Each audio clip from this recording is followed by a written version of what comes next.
Okay, hello everyone. I'm Tim Elder, CPO here at Multiply. I'm very excited today to be moderating this panel with a truly excellent panel, and we're going to be talking about AI agents and how they might be transforming financial advice and fintech more broadly. In terms of how that looks, we've got until 10:45 or so to get through various areas that we're interested in.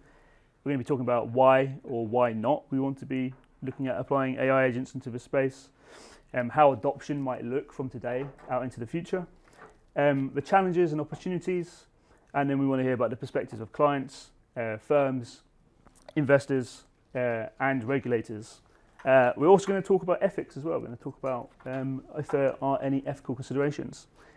One thing to note is that we have Slido, which was mentioned previously. I would encourage you to go to slido.com and put in that code. And the way Slido works is you can ask questions and you can vote on questions. So that's quite exciting. You'll see the most popular questions will bubble up to the top, and we will make sure that those questions get floated with the panel. So it should be quite exciting. Speaking of said excellent panel, if we go and do intros, obviously maybe Neil, you want to reintroduce yourself again very briefly with a mouthful of cookie. Hi, I'm still Neil. Thank you, Neil. Hi, I'm Nils. Lovely to meet you all. I'm an investor at Dawn Capital. We are investing into B2B software across Europe. Most of our companies, we're sort of investing at A to B, somewhere 10 to 50 million. And we tend to take a lot of those businesses and those European founders to the US as well. So this is one of our value props. AI agents has been the topic across the VC landscape, and finally we actually had a panel with the co-founder of Neal at our office a few months back and co-authored an article around the evolution of AI agents. So very, very glad to be here, and here's some interesting talks. Thank you very much. Matt. Hi, Matthew Pollard. I've got a background in wealth management, accountancy, and specialising in data for those. And that's my piece in terms of looking at how that fits into that kind of financial advice space in particular. And hello everybody, I'm Mike. I am co-founder and CTO of Multiply. I don't know whether how much people know the history of our company, but we started kind of with the previous AI wave, and it's nice to have managed to stay around to this newest AI wave. But I think my responsibility is basically all things tech at Multiply, including all of our AI technology. Thank you, Mike. Okay, let's kick off with a pretty general question, and I might put this to Matthew first maybe. Why might we look to use AI agents in financial advice in general? Is there anything in particular top of mind that you'd want to talk about? Well, there's a couple of things immediately that spring to mind. The first one is that with people relying on news we don't really have the kind of capacity for all people who've now got access to a pension in a way they wouldn't have done a few years ago to gain appropriate advice for it. So they are looking for advice, or they're being signposted towards advice. And yet we don't really have that capacity in most organizations to provide that advice to them with the size of pension pots involved, particularly profitably. So we're looking for something that's more efficient than having a large workforce do it in particular, to be able to provide the same kind of quality advice, something that will tick all the regulators' boxes, but without the same kind of price tag. And obviously at the moment AI is very expensive, but as it develops, as it becomes more popular, it's going to be much, much cheaper to be able to implement that. So there's a bit of work to get there first, but it's that space where, it might be fine if you've got a pension pot with 500,000, fine. There's something there to keep an advisor going every year perhaps. Anything above that, wonderful. But if you're sitting in that kind of 100, 150,000 pot, especially by the time tax-free cash come out of it, is there enough really for a financial advisor to make sufficient profit to be interested in you if they rely on people to do everything? Go for it, Mike. Anything to add? Are you happy with that summary? No, I think it's exactly right. There's an increasing need for people to actually get advice, and the industry can't support that. I think also it's getting more expensive to serve those higher up. There's more onus on things like consumer duty. to actually look after your clients year on year, not just have a kind of perfunctory advice review, but to demonstrate that you're constantly providing value. And that's exactly the sorts of things which I think AI can really help. So it's absolutely about bringing down the cost to serve people, but also there's a massive need and a massive gap that currently isn't being served. Cheers, Mike. And Nils, from an investor perspective, do you see other opportunities beyond financial advice and fintech more generally?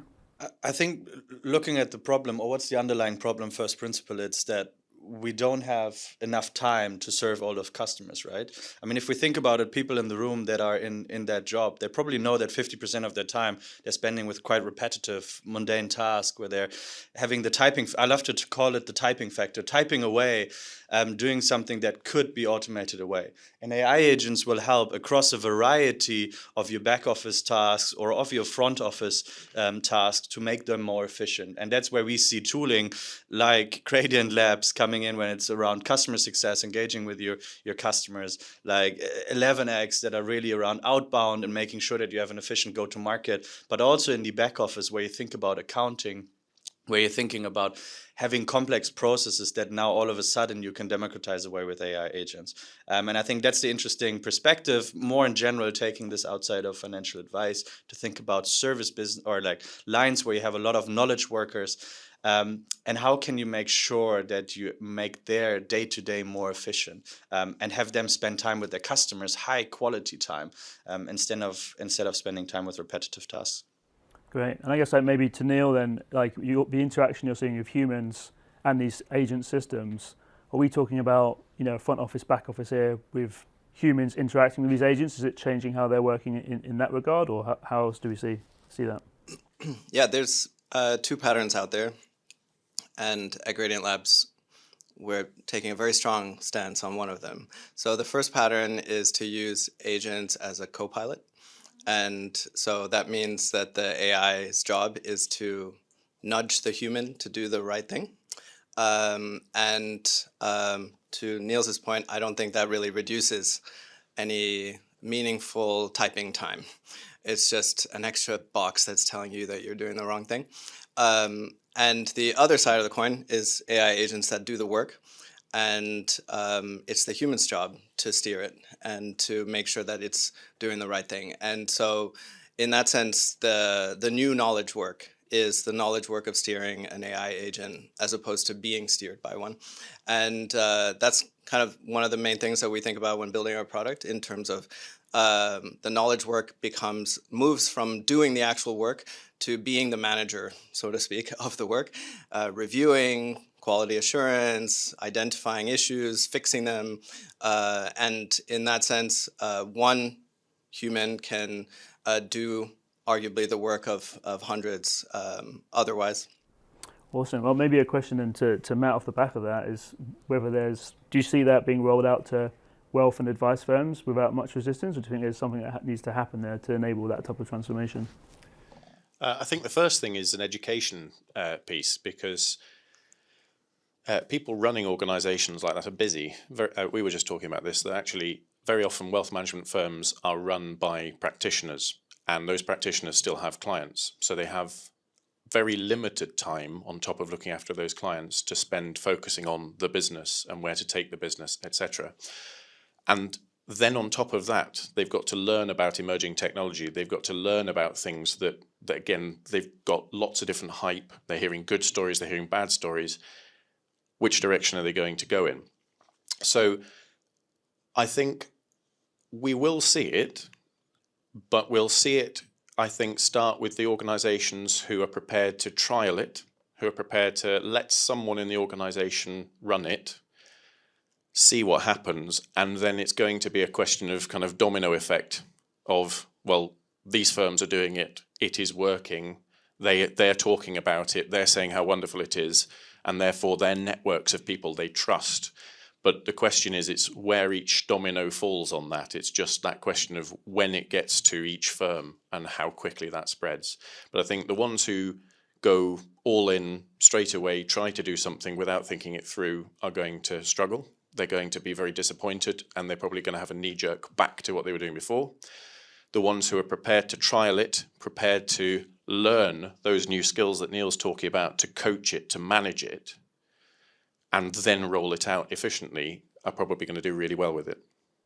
Great, yeah. Well, to that point then, I suppose the next question is, what could be a good practical first step for a firm that is hesitant, or what's the right way to start with this? Or maybe, I don't know, Mike, do you want to have a, sorry to give you a big question? Well, it's a slightly loaded question, given that Multiply is an AI company that provides services. No, I think with AI agents, I think for us, exposing these things to customers adds an awful lot more risk in terms of managing the guardrails, in terms of managing the customer input, in terms of regulatory challenges.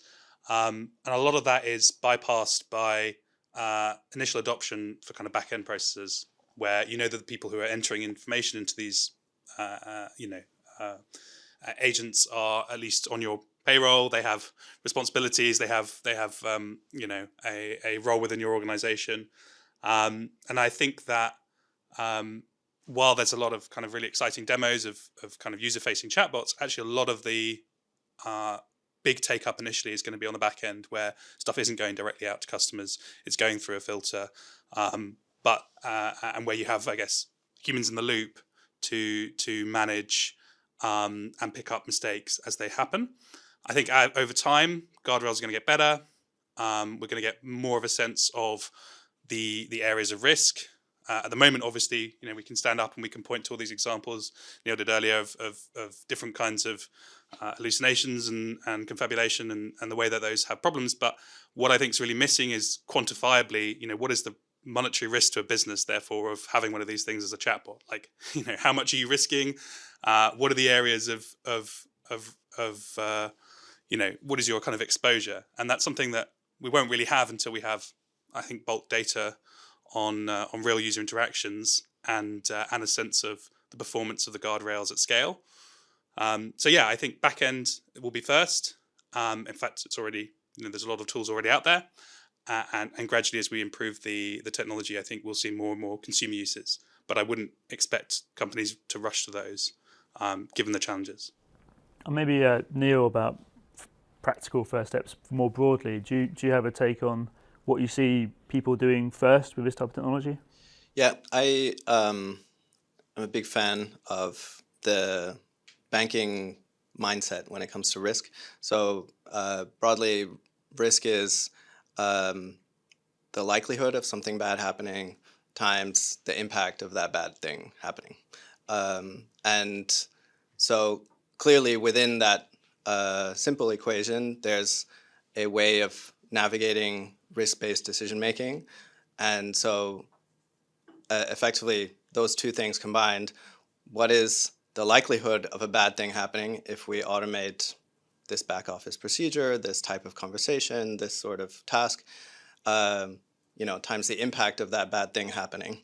And that's sort of how we've used it to pave our way into working with financial institutions, where the wide range of things that they do behind the scenes are all governed by this principle. So enable your AI agent to answer basic questions about the customer's account, and then enable it to transfer it suitably to the right team, and then enable it to actually automate that team's work, and then enable it. So there's this journey, and we take this sort of high-touch onboarding process with our customers to educate them about this and help them understand how to manage these risks. But ultimately, it's when they see those low-risk things just getting fully automated, and then they see the high-risk things getting partially automated, it becomes very clear for them, okay, here's the next step that we need to take. So I suppose to other points about like the cost specifically of doing this, it's almost like if you tear off this facade of software that we have with all these apps, under the hood, most companies have armies of people doing very boring work over and over and over and over again, maybe not even to always the quality that is expected. So just recently we ran a specific trial with 3 companies, and we were looking at how customers rate our outcomes. And we could look at it in 3 dimensions. Customers just talking to humans, customers talking to our AI agent, who then decides to send them off to a human, and then customers just talking to our AI agent. And that ordering was the same for customer satisfaction as well. When the AI agent was able to do things end to end, we were looking at like more than 90% satisfaction scores. When it was just humans doing it, sometimes it's as low as 60, 50%. Just want to pick up on one of those points, because I think I absolutely agree that kind of finance is obviously really well suited to bounding kind of risk problems and assigning a sum of money to them. That's after all, what most of the insurance companies and pensions companies are about. But it really illustrates the challenge of something like financial advice. Because let's say you're using AI to do something like fraud detection, you have some fraudulent transaction, you want an understanding of whether it's fraudulent. It's relatively straightforward to potentially bound what your risk exposure is there, right? You've got some transaction, and if you let it go ahead and it's fraudulent, you've got a number that tells you how much is potentially at stake. Real challenge for financial advice companies is, let's say you put some unsuitable advice, your chatbot or whatever your customer-facing experience puts out some unsuitable advice regarding a pension. It's much harder to bound exactly what your risk is there. If you make it could be relatively minor. It could be the difference between an inappropriate fund and an appropriate fund. Obviously that scales over a long term, but it could also be the risk of recommending an irreversible decision. The regulator's obviously very sensitive to things like DB pensions and things like that, and it's a lot harder to put in place that kind of expected risk or expected exposure. So yeah, I think it's absolutely the right way to go, but obviously some problems are going to be much more tractable than others when it comes to that. Well, maybe this is a good one. So yeah, go for it, Matthew. I was just going to add to that. It's exactly the right point, but this is where the supervision piece comes in. And you keep talking about the new kid, the new employee. Well, it's exactly what it is. If a financial planner, a paraplanner joins a wealth management firm, an advisor is then responsible for that advice. On day one, they might be qualified, they might have the job title, but the chances are that their work is being watched, that they're not allowed to send that advice to the client until someone who is allowed to sign it off within the business has said, yes, that's fine. And then sometimes there'll be particularly risky areas of advice, DB pensions you mentioned, where it might have to go to the compliance director to sign off even a partner's advice. So we already solve those sorts of problems within businesses today when people are doing it.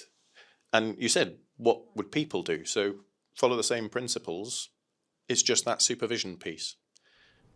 Well, maybe a follow-up question in for you, Matthew, from Slido, which is just to make sure that is what we're saying addressing this question here. It says, what mechanisms should be in place for AI and organisations to, quote-unquote, own their mistakes, ensuring safety beyond just doing things right the first time? And that's from Sarah. Thank you, Sarah. That's all you are. What you just said, do you think that addresses that, or are other mechanisms that we should be talking about? I think we all need to learn more about how the technology works and how it learns. So I think if you think about a person coming in at that new advisor, you look at what they produce and you review it, and then what you do is you give them feedback. So one of the things we need to look at with this technology is, how do we give it that feedback? Is it just a thumbs up or a thumbs down to the whole solution? Or are we saying, actually, it was exactly the right thing to advise, but that was a really rubbishly written letter? So they're two very different things. You don't want to tell it that it's bad advice. It's very good advice. It just did a shoddy work of putting that advice to the client. So you've got to make sure that you understand how you train it. And also you've got to have those checks in place. So if AI is going to learn from someone saying, yes, that's the right thing to do, well, that trainee advisor or that new advisor says, yes, it's the right thing to do, but someone more experienced looking over their shoulder before it goes to the client then says, no, it isn't. You don't want it to have learnt from that first one and have tend to unlearn it. You want it to be overridden, so its memory is corrected in those circumstances. So there's a lot of stuff that you need to think about how you would do it with, again, with people. Exactly the same principles apply. If that advisor producing advice is going to learn from the compliance director going, then you need the computer to learn from that as well. But likewise, you need it to learn when it's a good thing and why it's a good thing broken down into a few more parts. You know, you don't just write X on someone's work, you tell them why it needs looking at again. Thanks, Matthew. Anyone want to add onto that, or? I think just more generally, the one thing is they should be governed as individuals are, but equally there is sort of EU Safety AI Act, which there's a lot of governance that is currently coming into place to just make sure that those models are behaving in the right way and are governed in the right way.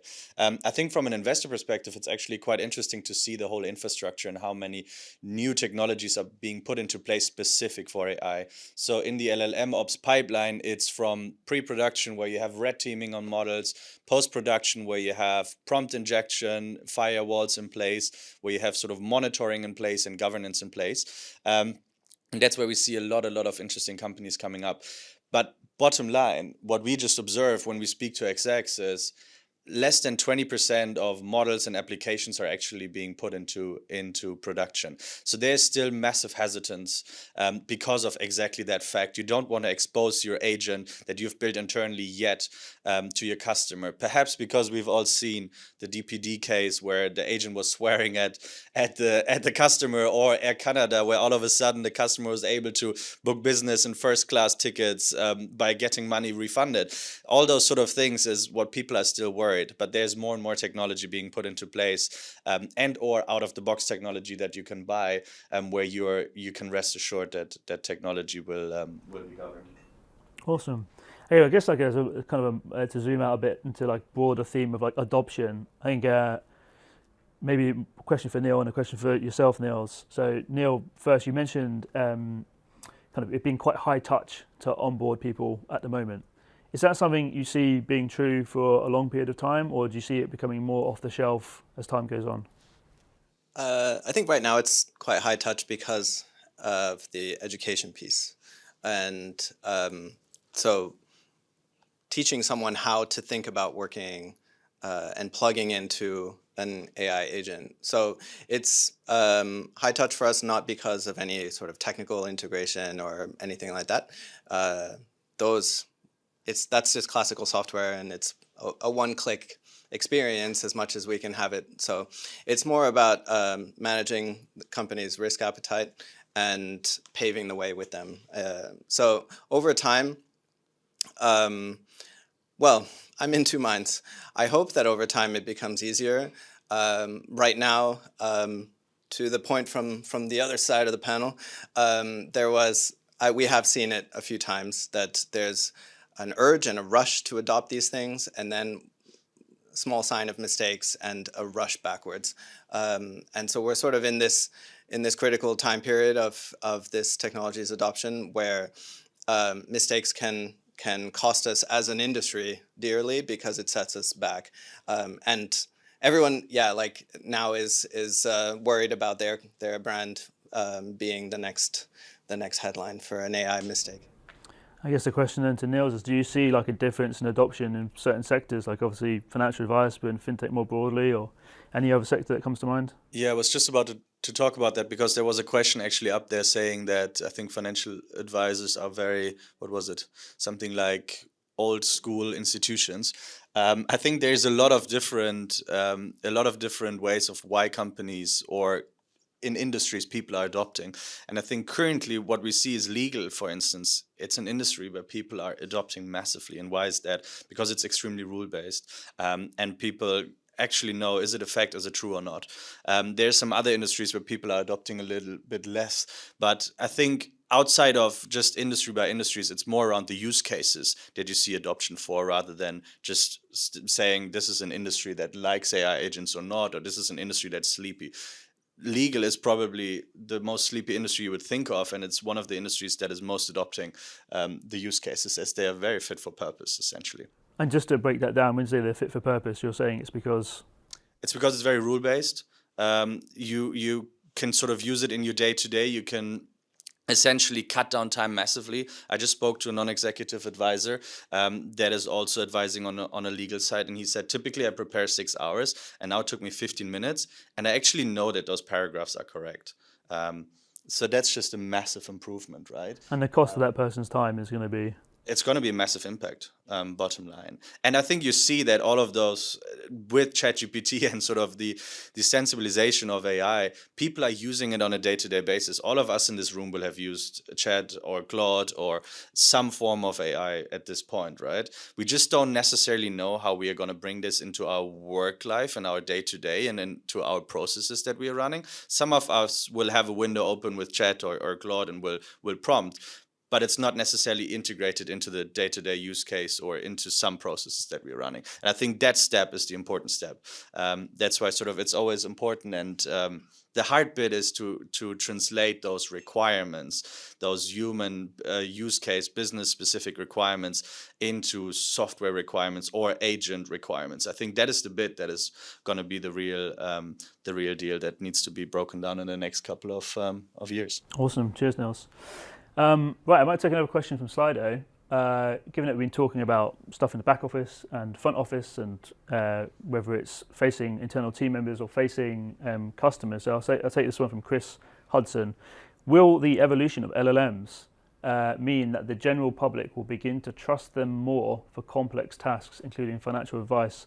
I guess the implicit piece there is the idea of maybe there's not been trust in the past, and people have seen like examples that Neal has shown where someone's been called a silly name or something that's not been understood. But Matthew, do you have a take on this in terms of trust and end customers and clients and the experience? I think that, yeah, certainly people becoming more aware and playing with them, as it were, in day-to-day life will come up. It'll probably take a little while for them to trust it for a couple of reasons. The first one is someone sent me an amazing, I'm a sailor, I teach people to skip a yacht, and I saw a photo someone sent me once which had this yacht racing, absolutely wonderful.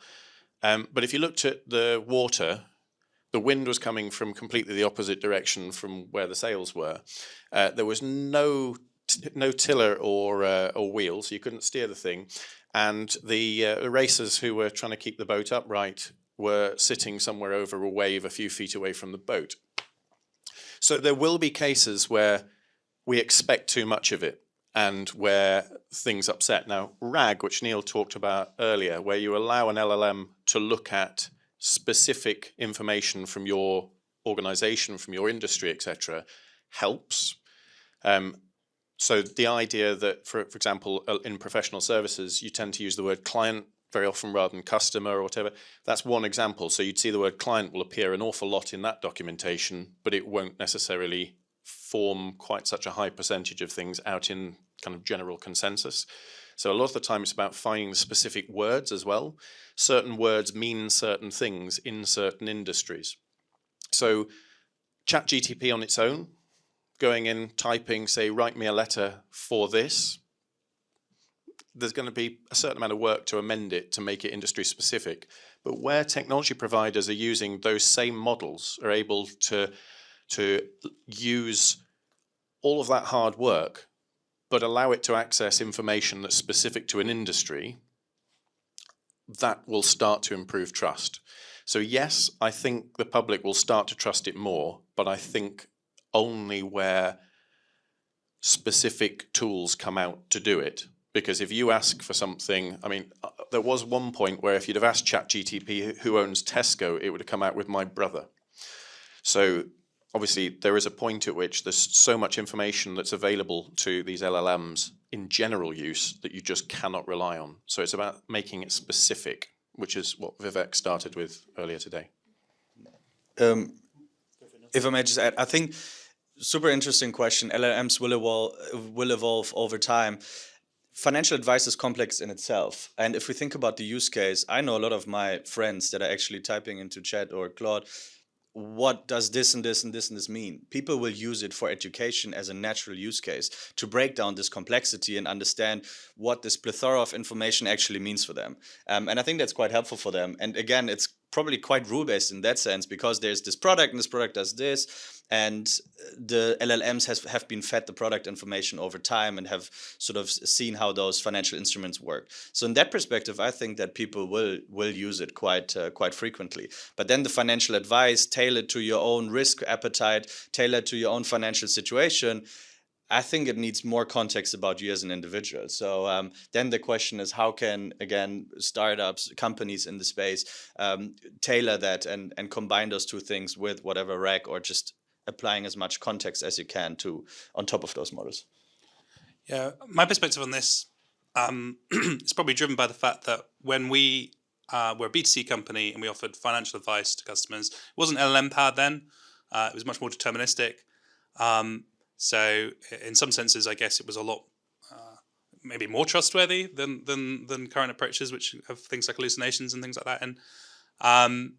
And we offered the customers the opportunity to call a real human at the other end of the line. And the most common thing that those customers who took up that service wanted wasn't really any more information than what we provided them digitally. What they wanted was reassurance and a sense from a real person that they were actually making the right decisions. And I think financial advice, legal advice, similar to health advice, right? You can go on online, you can find more information than ever about what's probably wrong with you based on your symptoms. But doctors are actually seeing a human doctor is probably more popular than ever because there's a lot more about that process than just the information. And I think financial advice is very, very similar. You're making big, long-term decisions. Typically, the people making those decisions are not super financially literate, or certainly not as literate as people who work in the industry, maybe. And these are decisions that they can't necessarily roll back. You're making decisions about your pensions. You can't shop around in the way that you might for products when you're grocery shopping or something. So you look for signals, you look for comfort, you look for the kind of social interactions that we have when we deal with every day to help you believe that you're making the right decision. And however good the LLMs get, I don't, even with AI avatars and the like, I think that they are still missing a lot of what makes those kind of interactions work. A lot of what makes those interactions, more realistic. Maybe they'll get there, but those of us who've been to previous talks that we've been, I think I'm skeptical. I'm skeptical that we're going to get there anytime soon. I think there's an awful lot that, just seeing someone in person, just having a realistic interaction with somebody, where you can kind of, sense check the decisions you're making is hugely powerful. So basically what I think is LLMs are going to be able to do everything that financial advisors currently do in terms of the financial side of things, in terms of the modeling and producing a financial plan. But that doesn't necessarily mean that they will be replacing the human experience completely. And in fact, I'm pretty convinced that they won't anytime soon. Maybe this is a good kind of follow-on question when we start talking beyond just trust and the kind of experience changing over time. Question from Johnny Stubbs. Robo-advice fell short of its promises years ago. Could agentic AI overcome those issues and finally deliver on the potential of robo-advice this time around? So I guess the theme there being like the experience that customers are having. Could agentic AI help deliver on that? I don't know if anyone wants to take. There was a similar trend in the customer support domain where these bots have been around for a decade at least, and they've gone through several iterations. The first one being the very rule-based, deterministic, go from this box to this box to this box approach, and they broadly fell over because they weren't manageable for companies. They still aren't. And also they just create extremely frustrating customer experiences where people have to fit into the box and follow the arrow. Then in 2017, 2018, the first language models like BERT came out, but they weren't like the models that we have today, and you still had to work quite a lot with them. And at Monzo, we built a first version of an AI bot using that back then. But really, all it was doing was trying to figure out what this customer wants and then send them a canned reply off of the back of it to guide them towards self-service. So it was very limited technologically, and it was limited to you ask a question, it better be a fully formed question, and it gives you a canned reply. Some companies saw some great success from that, but by great success, we mean going from 0 to 10%, not from 0 to 90%.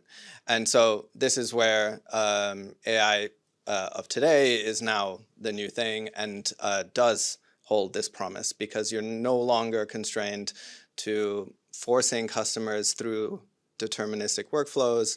You can have an AI agent that sometimes is following a procedure, but can also answer side questions, can also do this, can also do that. It just sounds much more human. So yeah, when it comes to advice, obviously that's less of my domain, but specifically also related to the previous question, I don't think it's just about overcoming what it couldn't do before, but also giving access. So right now, from a company perspective, it's, do I deploy technology or do I hire a bunch of humans? From a customer perspective, it's like, do I have access to advice, yes or no? And to the earlier points, if a customer is a student, then they're probably not financially viable to even take on as a customer. So the actual answer for most people is they don't have access to the service, period. This goes all the way up through to what we see today, where you can reason about this choice yourself. Would you rather talk to an AI agent that is 99% accurate, that will answer you within minutes or seconds, or wait for 2 weeks to see a doctor, for 2 to 3 hours to speak to a human on the other side of a bank, and so on? So I think really, like, there's a strong element of like actually democratizing access to these services altogether, and the fact that the technology is now so much more powerful. I mean, I founded a company in this a year ago, so I will be an optimist by definition. Yeah, my take on robo-advice is that I don't think the reason it fell short of its promises was necessarily that the technology wasn't there. I think the challenge, and we faced this challenge when we were automating financial advice, and literally our initial goal was trying to go well beyond what robo-advice the traditional players did. And I guess we had this glib line that robo-advice was neither robo nor advice, because essentially it wasn't. It was about putting people into predefined buckets and investing them along those lines. But the challenge, as soon as you go beyond that, is the organization has to make all sorts of decisions. It has to start making a whole bunch of kind of micro decisions in what it means to automate advice. What data do you collect? What decisions do you make? How does that decision tree look? What are the different routes that customers are going through? Is every route the customer goes through compliant? Have you got everything you need in place? Like all of these micro decisions, each one of those is kind of something that a lot of these companies can deal with. But as a whole, particularly if you're a massive organization where it's not one person making those decisions, it's a committee, and you have to get a meeting for someone from compliance, someone from advice, someone from the kind of customer facing side of things. Organizations just really struggle to make those decisions, and with generative AI, those decisions are still being made. I think it's just a kind of it's a prepackaged way of having a bunch of those decisions already made for you, and maybe you just look at the outputs and say whether you like those. I don't actually think that's necessarily that much more technologically. It's necessarily going to help organizations solve the problem of automated advice on its own. But I do think that it helps. I think it provides a different solution to a bunch of different problems. And I think also we're just seeing there's a long tail. I think anyone who's at a meeting like this where you're keeping up with data technology, it's easy to kind of forget that actually we're still seeing in a bunch of the financial institutions we work with, now at this point, 20-year-old technologies, sort of APIs, being built and being available, that we just take for granted, and that long tail of progress that really was maybe you can trace back to start of the internet or cloud computing, which made a lot of these things a lot more easy for businesses. We're still very much in that kind of process. So I'm optimistic that that we can automate advice. You know, I'm CTO of an automated advice company, and we think we can do it. But I don't necessarily think that Gen AI is the kind of panacea. I think it's one part of the puzzle, and the bigger part is actually just slightly boringly slow institutional progress. People in these businesses feeling comfortable to take risks. You know, and I guess competitive pressure from other companies offering better products that you have to compete with. Cheers, Mike. Right, so time is flying. I'm going to jump us onto the last section or last topic, which is actually around the ethics and the ethical side of AI agents. I suppose the most basic question up for grabs for everyone is, are there kind of ethical aspects that we should be considering, or are there ethical aspects that you see customers raising?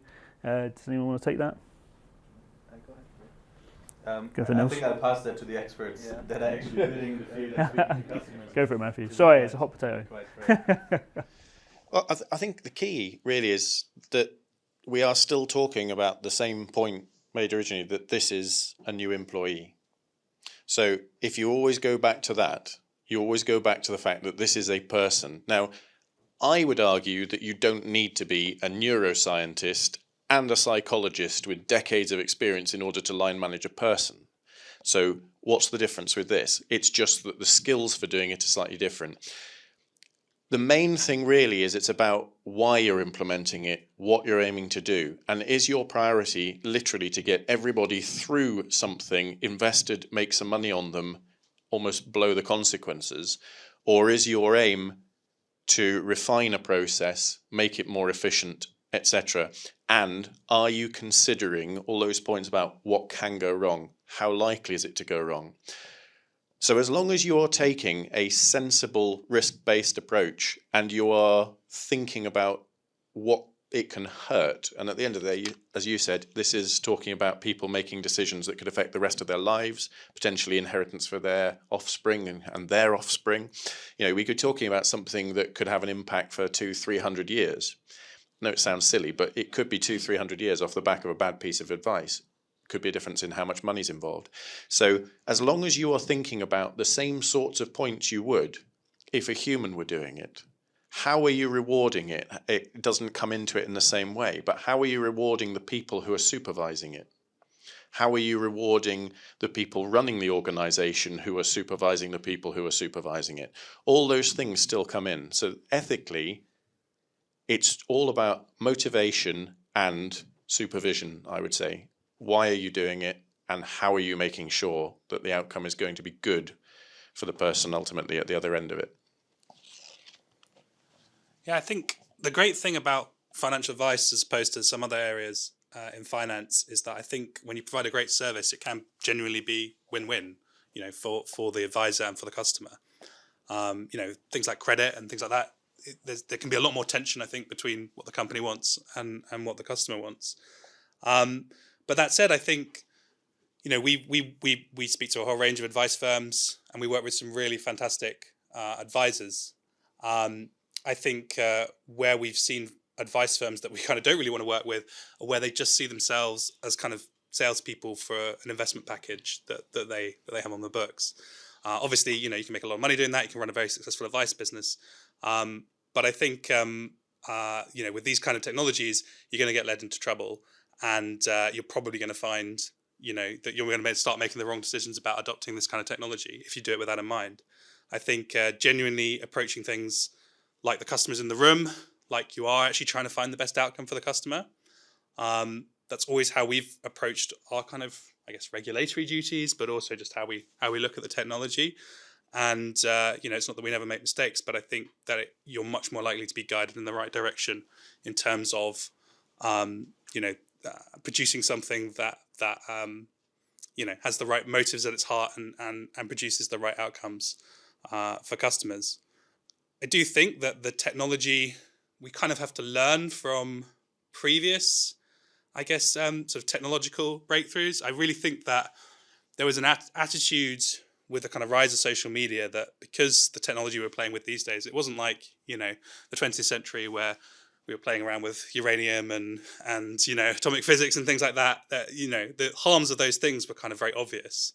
And there was a sense that it's people putting posts up on a social network. What harm can it do? Well, I think we've seen that actually it comes back to the idea that we're quite social creatures. There's a lot about our societies that we maybe don't fully understand how it works, and I think we do have to. There should be an onus, particularly on the large companies, to think about the consequences of the technology they put out, rather than just saying, here's something, that's an alloy good because it's a technological breakthrough. Go and have fun with it.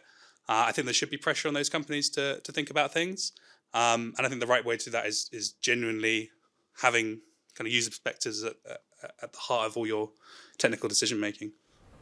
Awesome. Cheers, Mike. You want to add anything? Yeah, sure. Slight tongue-in-cheek way to talk about ethics, but every time that I've been working somewhere and you go down to the pub and you tell someone where you work, there's always that one tongue-in-cheek question that they'll ask you. So, hey, I'm at Skyscanner, and they say, can I have a free flight? And hey, I'm at Monzo Bank, and they're like, can you send me some money? And now I say, hey, like I'm working on AI agents, and they say, are you going to put me out of a job? Right? And it's like, but that's kind of the point, right? Is to automate away human labor. So I think that's kind of like the most profound question when it comes to the ethics of this technology, is the fact that now there are CEOs out there saying we've stopped hiring in this space completely, and we're just going to wait for our current employees to leave. And so I think this goes beyond the scope of one company or one industry, but clearly this technology is coming in. It's going to be amazing and it's going to be great. But just like with any technology, if it gets adopted super quickly, there's going to need to be the sort of safety nets in place for the people who are currently relying on their livelihood relies on doing these boring, manual, repetitive tasks. So I, do hope for a great future for all of these sorts of people. In fact, I do hope that the coming of this technology helps them to have more interesting jobs and more interesting lives and so on. But I do think that. And to my earlier point, this technology gives more access to customers and actually widens the scope of what we can achieve as a society. But ultimately, there's never been a technology that so severely impacts large elements of society, particularly in the customer support domain. It's not even uniform geographically. So a lot of companies today, they'll be trying to scale their operations, and they will do their best, say, to do so within the UK, and then realize that it's not financially viable for them, so they will go elsewhere to hire outsourced firms of customer support agents. And that's one way that they try to scale their operations at a lower cost, but they do so by hiring people, say, in Romania, South Africa, Eastern Europe, Asia. And so the people who will be impacted by this automation won't necessarily be the people in this room or the people in this country. So I think that's kind of a very important one to keep an eye on, is that as this technology comes, we need to reshape the industry and keep it as welcoming and as inclusive as possible. Ultimately, the world doesn't have enough software yet, in my view. There's still too many boring buttons that I need to click everywhere. So I think there's still a lot of software that needs to be built. It's just one to always remind your local politicians about, that the workforce that is going to be automated away needs to have access to the education to become contributors to this technology rather than just people who've lost out from it. Cool. Cheers, Neil. Nils, anything you want to add? Or no? I mean, just generally, I think as a note, because you were saying that we will fundamentally change the way we wrote an article recently, and essentially the tagline was, in 2030, there might be a CEO sitting in this room that's just minted a unicorn and that's speaking to his team. And we actually said the chief customer officer is Gradient Labs, the chief product officer is Lovable, the chief technology officer is Cogna. This is sort of, to think about it a bit in a crazy way, there might be a CEO that is managing his team of agents and is still able to build a massive business with sort of a very productive agentic workforce.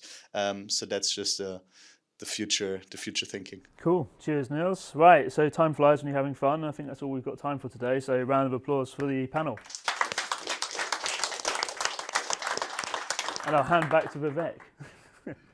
And yeah, just to finish up with, I like the way Neil put it earlier, like the way we see AI agents, we're very excited about them, but we see them as a paradigm shift.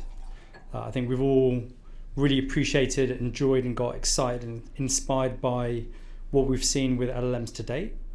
I think this is now the next shift up, the next level up of where we can take this technology. And I think that's going to have huge ramifications for the world of financial advice, for the roles of financial advisors, and for a lot of the kind of work we're doing here in the room. So thank you very much for attending, and hope to see you at the next one. Cheers.